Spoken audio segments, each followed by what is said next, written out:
Salam kekasih Kristus yang dicintai oleh Tuhan. Kiranya kebenaran firman Tuhan selalu memandu hidup kita, sehingga kita kemudian dilalukan dari segala kesesatan-kesesatan yang menuai hidup buruk dalam hidup kita semuanya.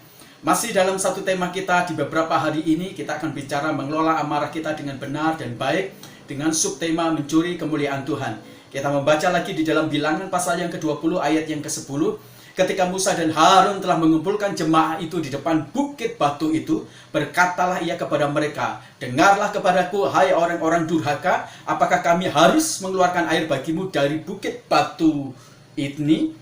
Bapak Ibu yang kekasih di dalam Tuhan, dalam banyak kasus amarah, seringkali kita lupa dengan Tuhan, kita lupa dengan kebenaran, kita lupa dengan etika, kita lupa juga dengan nilai kesantunan. Kita lupa kemudian memilih padanan kata yang cukup bagus, padanan kata yang baik, yang benar. Kita lupa juga mempertimbangkan intonasi perkataan-perkataan kita, sehingga kita kemudian menjadi orang-orang yang mengeluarkan statement kata-kata dalam bicara kita dengan nada-nada yang pedas, dengan nada-nada yang kasar. Jangan heran kalau kita kemudian menuai begitu banyak buah-buah yang buruk di saat kita mengalami masalah-masalah yang tidak terkontrol waktu kita marah. Kita belajar dari Musa hari ini bagaimana Musa ketika dia tidak mengontrol kata-kata amarah dia, akhirnya menempatkan posisi dia menjadi seorang yang sangat buruk di hadapan Tuhan. Yang pertama, karena Musa tidak mengontrol dirinya, akhirnya dia mencuri kemuliaan Tuhan, dan itu menempatkan dirinya menjadi seorang yang menyombongkan dirinya. Musa diperintahkan Tuhan hanya berkata kepada gunung batu itu, "Keluarlah air."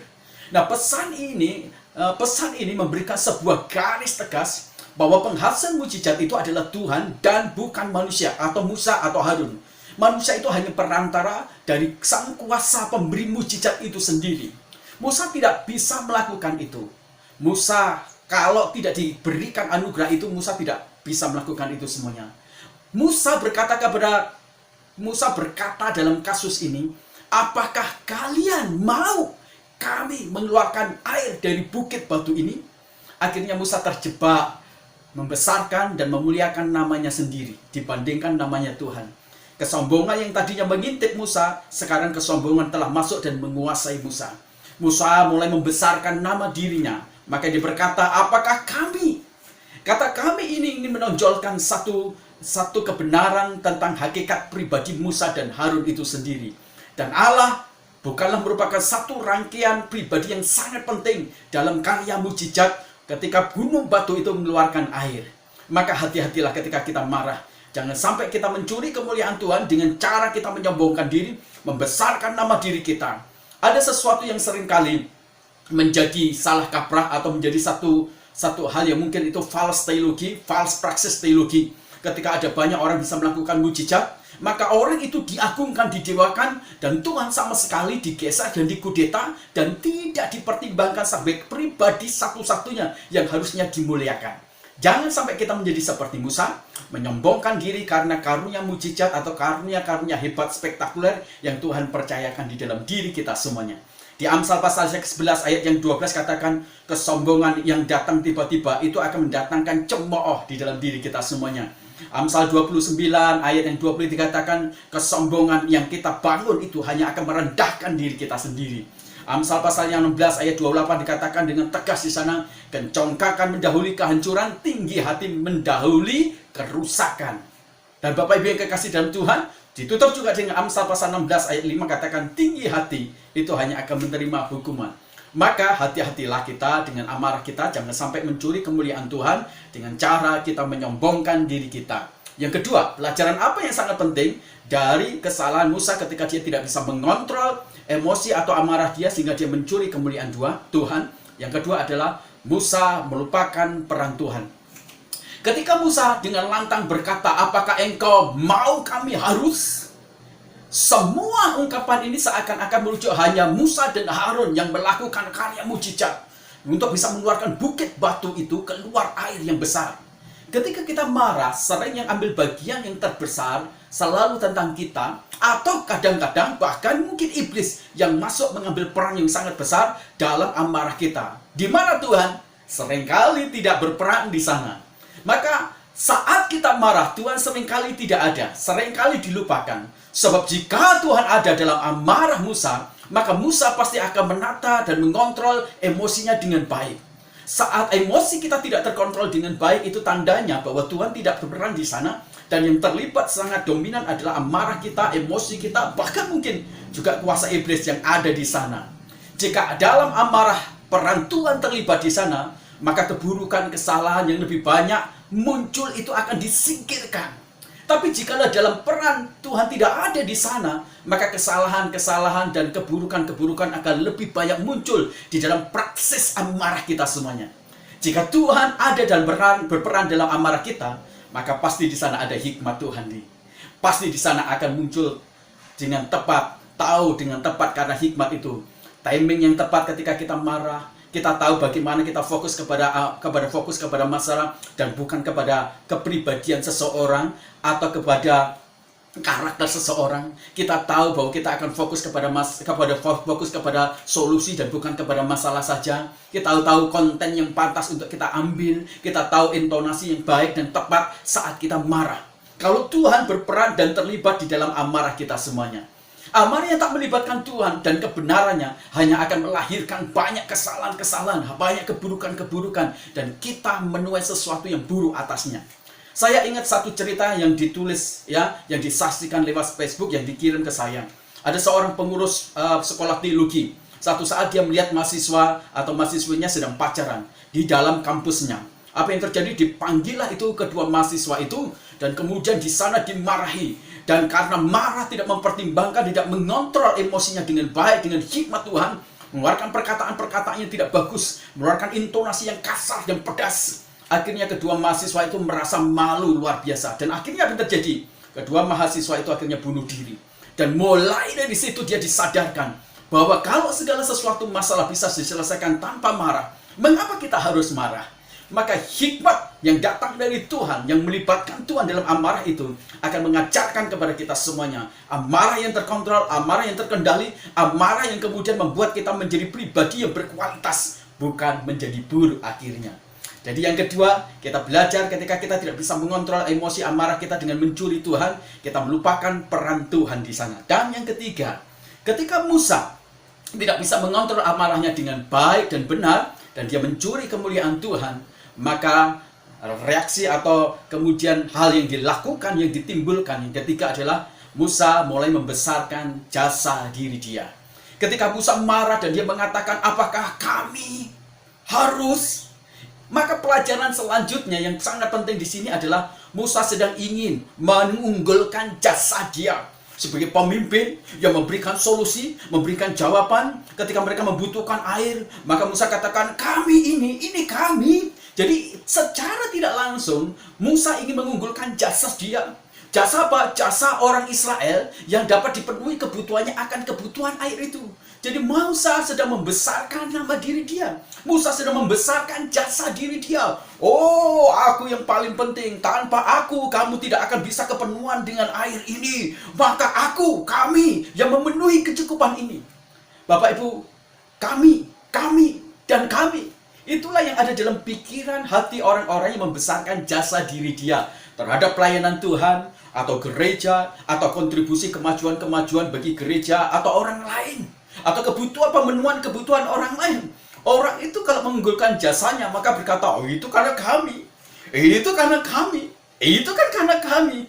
Ketika kita berbicara itu, maka itu jelas kelihatan bahwa kita sebenarnya tidak bisa mengontrol amarah kita dengan baik, sehingga kita membesarkan jasa diri kita. Mendasarkan jasa diri kita, menganggap pelayanan, kebaikan, bahkan hal mujizat yang adikodra itu sebagai bagian dari transaksi jual beli. Kenapa? Ketika kita membesarkan jasa, maka di sana itu ada sesuatu yang harus ditekankan di sana.